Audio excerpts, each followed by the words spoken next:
ہم پڑھتے ہیں پانچواں سبق۔ آج سبق بہت آسان ہے، زیادہ کوئی مشکل سبق نہیں ہے، تو شروع کرتے ہیں۔ بسم اللہ الرحمن الرحیم۔ نمبر 1، معبود حقیقی صرف اللہ تعالیٰ ہے، یعنی پوری کائنات کے اندر جتنے بھی معبودان باطل ہیں، یعنی کوئی پتھر کو پوجتا ہے، کوئی آگ کو پوجتا ہے، کوئی پانی کی پوجا کرتا ہے، کوئی درخت کی پوجا کرتا ہے۔ دنیا کے اندر جتنے بھی معبودوں کی عبادت کی جاتی ہے، ان تمام معبودوں میں صرف اور صرف جو معبود حقیقی ہے، یعنی جو حق اور سچا معبود ہے، وہ صرف اور صرف ایک ہی معبود ہے، اور وہ اللہ کی ذات ہے۔ یہ سب سے پہلی بات۔ قرآن کریم کے اندر اللہ پاک ارشاد فرماتے ہیں، وَإِلَٰهُكُمْ إِلَٰهٌ وَاحِدٌ لَا إِلَٰهَ إِلَّا هُوَ الرَّحْمَٰنُ الرَّحِيمُ۔ فرمایا اور معبود تم سب کا ایک ہی معبود ہے۔ معبود یعنی جس کی عبادت کی جاتی ہے، تم سب کا ایک ہی معبود ہے، اس کے سوا کوئی معبود نہیں، وہ بڑا مہربان اور نہایت رحم کرنے والا ہے۔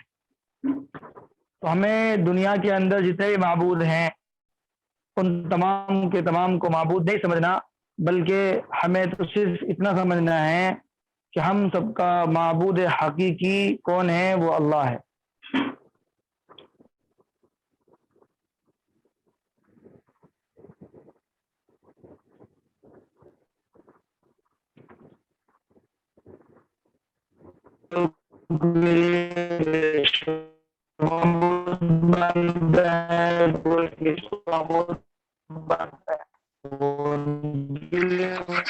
عرفان صاحب آپ کی آواز نہیں آ رہی ہے۔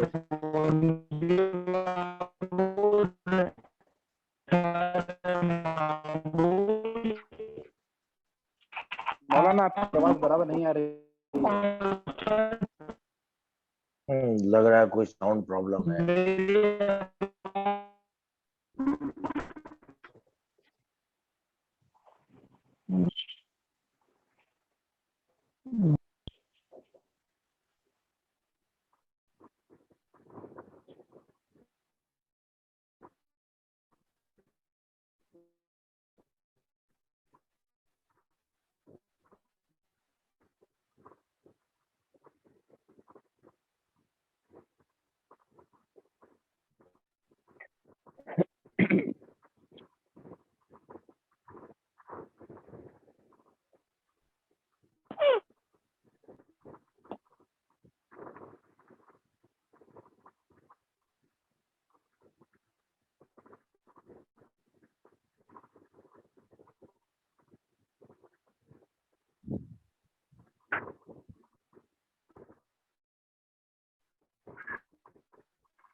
جی میری آواز آ رہی ہے سب کو؟ ہاں آواز آ جی ہاں صاف آ رہی ہے۔ جی اب آ رہی ہے، ٹھیک۔ تو ہم کہہ رہے تھے کہ دنیا کے اندر جتنے بھی معبود ہیں، جن کی بھی عبادت کی جاتی ہے، وہ تمام کے تمام معبود باطل ہیں، صرف اور صرف حق اور سچا معبود ایک اللہ ہے۔ اس کو قرآن کریم کے اندر اللہ پاک نے ارشاد فرما دیا، وَإِلَٰهُكُمْ إِلَٰهٌ وَاحِدٌ لَا إِلَٰهَ إِلَّا هُوَ الرَّحْمَٰنُ الرَّحِيمُ۔ اور معبود تم سب کا ایک ہی ہے، اس کے سوا کوئی معبود نہیں، وہ بڑا مہربان اور نہایت رحم کرنے والا ہے۔ سمجھ میں آ گیا؟ جی ہاں جی ہاں۔ دوسرا اس کے اندر حدیث کے اندر آج بتاتے ہیں ہمیں کہ حضرت ابو ہریرہ بڑے مشہور صحابی ہیں. فرمایا حضرت ابو ہریرہ رضی اللہ عنہ سے روایت ہے رسول اکرم صلی اللہ علیہ وسلم نے فرمایا اللہ کے 99 نام ہیں 99. اللہ تعالیٰ کے 99 نام ہیں, جو آدمی ان کو یاد کر لے گا جنت میں داخل ہوگا. یہ بڑی فضیلت ہے 99 نام کے اللہ کے. اور ہر انسان چاہے گا جنت میں داخل ہونا, ہر انسان کی خواہش اور تمنا ہوگی کہ میں جنت میں داخل ہو جاؤں. تو حضرت ابو ہریرہ فرماتے ہیں کہ رسول اللہ نے فرمایا کہ اللہ تعالیٰ کے 99 نام ہیں. جو بندہ اللہ کے 99 نام یاد کرے گا اللہ پاک اسے جنت میں داخلہ عطا فرمائیں گے, یعنی وہ جنت میں داخل ہوگا. اور 99 نام کون سے ہیں؟ 99 نام مبارک نام یہ ہیں هو اللہ الذی لا الہ الا هو الرحمن الرحیم الملک القدوس السلام المؤمن المہیمن العزیز الجبار المتکبر الخالق البارئ المصور الغفار القہار الوہاب. یہ ہم کسی بھی چیز میں ہم دیکھ سکتے ہیں. مثلا قرآن کریم کے اندر جو اوپر جب قرآن کھولتے ہیں ہم تو وہاں اللہ کے نام لکھے ہوتے ہیں, وہ 99 نام ہوتے ہیں. ان کو وہاں سے یاد کر ان نام کو وہاں سے بھی یاد کر سکتے ہیں. اور باقی دوسری کتابوں کے اندر بھی اللہ کے نام ہوتے ہیں, ان کے اندر سے بھی ہم ان کو نام کو یاد کر سکتے ہیں 99 نام. کیونکہ ان ناموں کو یاد کرنے کی بڑی فضیلت ہے, ہمیں ان ناموں کو یاد کر کے اس فضیلت کا مستحق ہو جانا چاہیے. ٹھیک ہے. اور ایک روایت میں یہ بھی ہے کہ 99 نام جس کو یاد ہوتے ہیں, اگر وہ 99 نام یاد کرنے کے بعد ان کو دعا میں مانگے گا, دعا میں پڑھے گا, تو دعا میں ان کو پڑھنے کے بعد جو بھی دعا اللہ سے مانگے گا وہ اللہ کے یہاں قبول ہوگی, جلدی قبول ہوگی. اس کی ایک فضیلت یہ بھی ہے, اس لیے 99 ناموں کو یاد کرنے کی کوشش کریں. نمبر 4 وہ نمبر 3 عقیدے کے بارے میں بتا رہے ہیں کہ اللہ تعالیٰ اپنی ذات اور صفات میں یکتا ہیں. یعنی جو ہم سورت پڑھتے ہیں قل هو اللہ احد اللہ الصمد لم یلد ولم یولد ولم یکن لہ کفوا احد, اس سورت کا پورا خلاصہ یہ ہے کہ اللہ تبارک و تعالیٰ کی جو ذات ہے تو اللہ تعالیٰ اپنی ذات و صفات میں بالکل اکیلے ہیں. نہ اللہ کا کوئی ساتھی ہے, نہ ان کا کوئی پارٹنر ہے, نہ ان کا کوئی ہم سفر ہے, نہ ان کی کوئی اولاد ہے, نہ ان کی کوئی بیوی ہے. وہ بالکل تنہا اکیلے ہیں اور بالکل واحد ہیں, ان کا کوئی شریک نہیں ہے اور ان کا کوئی برابر بھی نہیں ہے. سمجھے؟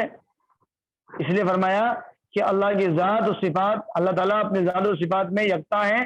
کسی کے نہ تو باپ ہیں نہ بیٹے ہیں, اور کائنات کا ہر ذرہ ان کا محتاج ہے اور اللہ کسی کا محتاج نہیں ہے.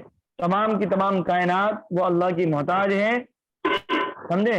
اور اللہ تبارک و تعالیٰ کل جہاں کے خالق و مالک ہیں. اللہ تعالیٰ کل جہاں کے یعنی تمام کی تمام عالم کے, تمام کی تمام دنیا کے پیدا کرنے والے بھی ہیں, اور ان کو کھلانے پلانے والی ذات بھی اللہ ہی کی ہے. نمبر 4 پانی کے مسائل, یعنی پانی سے استنجا کے احکام. یعنی استنجا کو جو پاک کرتے ہیں تو ہم پانی سے جو پاک کریں گے اس کا کیا حکم ہے. استنجا کی 4 قسمیں ہیں. نمبر 1 فرض, نمبر 2 واجب, نمبر 3 سنت, نمبر 4 بدعت. نمبر 1 فرض. فرض کا مطلب ہے جب پیشاب یا پاخانہ اپنے مقام کے علاوہ کسی اور جگہ پر لگ جائے اور اس کی مقدار 1 درہم تقریباً 1 انچ قطرے سے زیادہ ہو تو استنجا کرنا فرض ہوگا. یعنی پھر اس کو دھونا ہمیں فرض ہوگا, ہمارے اوپر ضروری ہوگا. اگر ہمارے اوپر استنجا لگ جائے یعنی کسی بھی جگہ پاخانہ یا پیشاب کچھ بھی چیز لگ جائے, وہی نجاست غلیظہ جو بتائی تھی سب سے پہلے. نجاست غلیظہ کی بھی جو قصے بتائی تھی کہ نجاست غلیظہ اگر بدن پر لگ جائے یا کپڑے پر لگ جائے اور 1 درہم کے برابر یا 1 درہم سے زیادہ اگر لگتی ہے تو پھر ہمیں اس کا دھونا فرض ہے. نمبر 2 واجب. واجب کا مطلب ہے جب پیشاب یا پاخانہ نکلنے کی جگہ کے علاوہ کسی اور جگہ پر نجاست 1 درہم کے برابر لگے تو استنجا کرنا واجب ہوگا.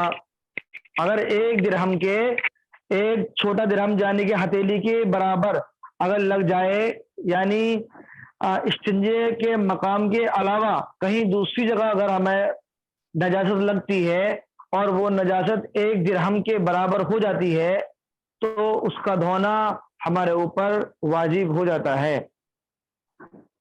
نمبر 3 سنت, جب پیشاب یا پاخانہ نکلنے کی جگہ کے علاوہ کسی اور جگہ 1 درہم سے کم مقدار میں لگے تو اس کا دھونا یعنی استنجا کرنا سنت ہوگا. یعنی ناپاکی جو گندگی ہے وہ جہاں سے گندگی نکلتی ہے اس مقام کے علاوہ کہیں دوسرے مقام پہ لگ جاتی ہے اور وہ لگنا 1 درہم سے کم ہے تو اس کا دھونا نہ تو واجب ہے نہ سنت نہ فرض ہے. ہاں البتہ اس کا دھونا سنت ہے کم اگر ہے تو, لیکن اگر زیادہ ہے تو فرض ہے اس کا دھونا. اگر برابر 1 درہم کے ہے تو پھر واجب ہے, اگر کم ہے 1 درہم.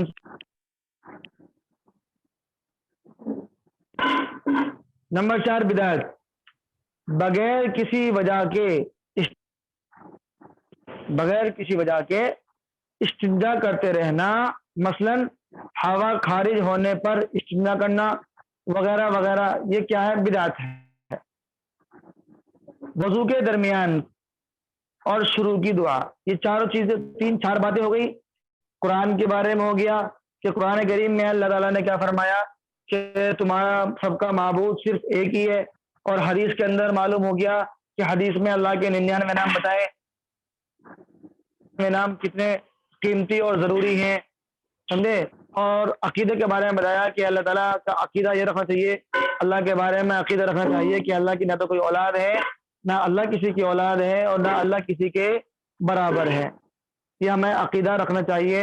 اور مسائل کے بارے میں بتا دیا گیا کہ مسائل میں کیا ہے, اگر ہمارے مقام کے علاوہ کہیں نجاست لگ جائے اور وہ نجاست 1 درہم سے زیادہ ہو تو اور 1 درہم کے برابر ہو تو اس کا دھونا واجب ہے, اور اگر 1 درہم سے بھی کم ہے تو اس کا دھونا سنت ہے. اور نمبر 4 بدعت کے بارے میں بتایا کہ بغیر کسی وجہ کے استنجا کرتے رہنا, مثلا وضو ٹوٹ گیا یا ہوا خارج ہو گئی اور اس کے بعد میں استنجا کرنے بیٹھ جانا, یہ کیا ہے؟ یہ عمل کرنا بدعت ہے. وضو کے شروع اور درمیان کی دعا. نمبر 5 شروع کی دعا, جب ہم وضو شروع کریں گے تو بسم اللہ الرحمن الرحیم پڑھیں گے, الرحمن الرحیم پڑھیں گے وضو کے شروع میں.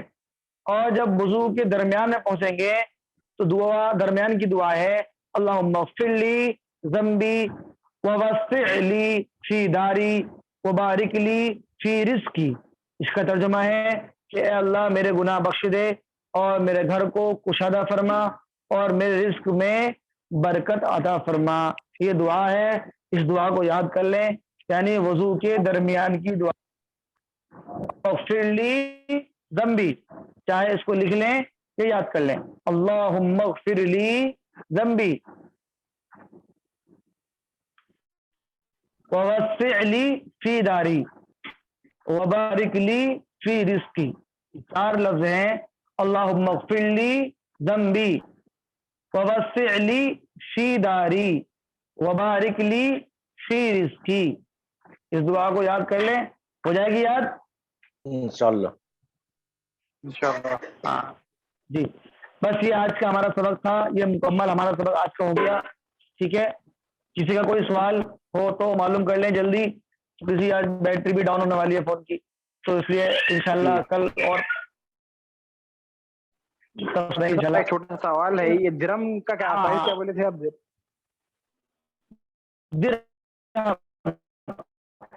یہ ہاتھ ہے, ٹھیک ہے, یہ ہمارے ہاتھ کی جو بیچ کی ہتھیلی ہوتی ہے گول گول, پھیل